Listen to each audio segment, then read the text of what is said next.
Halo semuanya, selamat datang. Hari ini kita bakal ngobrolin topik yang lagi hangat-hangatnya nih, yaitu gimana sih teknologi, terutama AI atau kecerdasan buatan, mengubah dunia pendidikan kita, dan yang paling penting, apa artinya ini semua buat para guru. Oke, langsung aja kita ke pertanyaan utamanya ya. Pertanyaan yang kayaknya ada di kepala semua guru sekarang.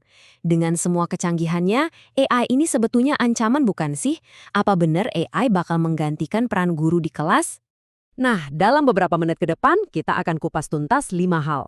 Mulai dari gimana dunia pendidikan sekarang udah berubah total, apa aja 5 tantangan utamanya, gimana peran guru berevolusi, terus ada tips praktis buat mulai, dan terakhir, kenapa guru itu tetap nggak akan tergantikan.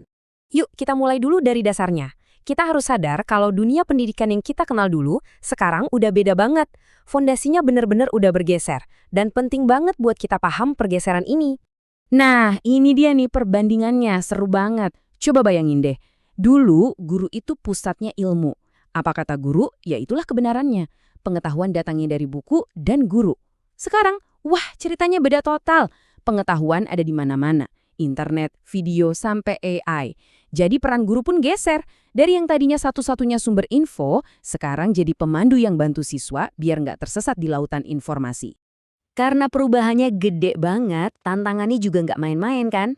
Yuk kita bedah 5 tantangan utama yang sekarang dihadapi para guru di era serba digital ini. Tantangan pertama, iya yang barusan kita bahas. Kalau murid bisa nanya ke ChatGPT dan jawabannya keluar dalam hitungan detik, terus peran guru apa dong? Nah, disinilah perannya berubah. Bukan lagi ngasih tahu, tapi ngajarin cara mikir kritis. Cara memilah mana info yang benar dan mana yang hoax. Terus, tantangan kedua, ini juga krusial banget, kesenjangan teknologi. Jujur aja, nggak semua guru punya lesal kemampuan digital yang sama.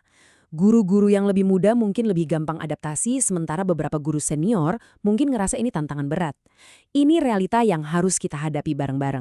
Yang ketiga, ini nih, tuntutan buat bikin pembelajaran yang lebih personal. Teknologi sekarang memungkinkan setiap siswa belajar sesuai kecepatannya masing-masing.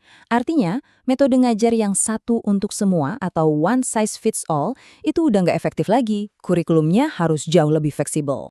Nah, ini dia sisi gelapnya. Pasti ada potensi disalahgunakan. Murid bisa aja pakai AI buat ngerjain PR atau bahkan nyontek pas ujian. Ini jadi tantangan buat kita semua. Gimana caranya bikin penilaian yang benar-benar nguji pemahaman, bukan cuma kemampuan copy-paste? Dan yang terakhir, yang kelima, ini juga nggak kalah penting. Munculnya tuntutan skill atau kompetensi yang sama sekali baru. Jadi guru hebat zaman sekarang itu artinya lebih dari sekedar jago di mata pelajarannya. Bisa kita lihat di sini ya, daftarnya panjang. Guru modern itu dituntut melek digital, jelas. Tapi bukan cuma itu, harus melek data juga, biar bisa baca kemajuan siswa. Harus paham AI, ngerti soal keamanan digital, dan yang paling penting, paham etika dalam menggunakan teknologi. Ini benar-benar seperangkat keahlian baru. Oke.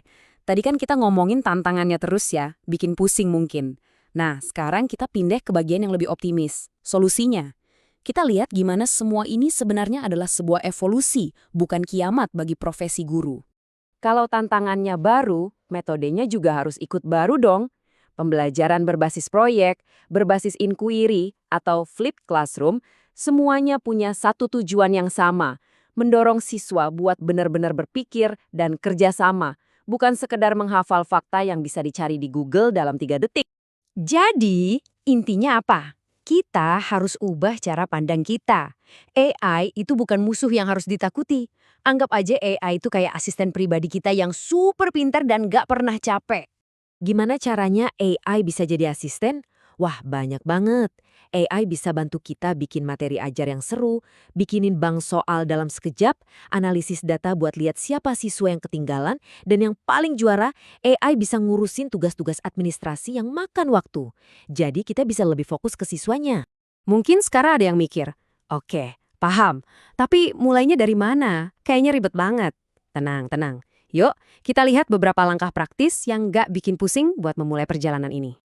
Kuncinya satu, jangan langsung mau jago semua. Pertama, mulai dari yang kecil-kecil aja. Misal, coba bikin presentasi yang lebih interaktif. Kedua, jangan malu nanya. Tanya ke rekan guru yang lebih jago. Atau bahkan ke murid, kenapa enggak? Ketiga, coba deh pakai AI buat tugas ringan, misalnya minta ide buat RKP. Dan yang paling penting, sambil belajar teknologi, tetap fokus pada kekuatan utama kita sebagai manusia. Dan sampailah kita di bagian paling penting, di inti dari semua pembahasan ini. Di tengah gempuran teknologi canggih, ada hal-hal mendasar yang nggak akan pernah bisa digantikan oleh mesin secanggih apapun.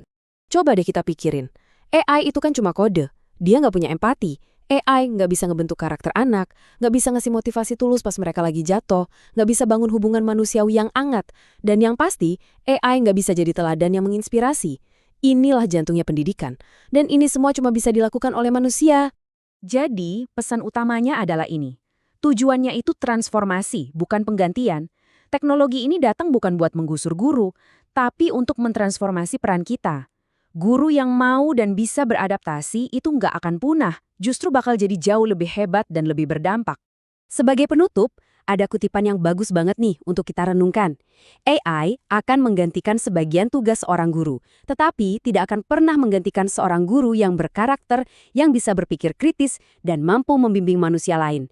Sentuhan manusia, kearifan, dan bimbingan yang tulus, itulah kekuatan super kita yang tak tergantikan.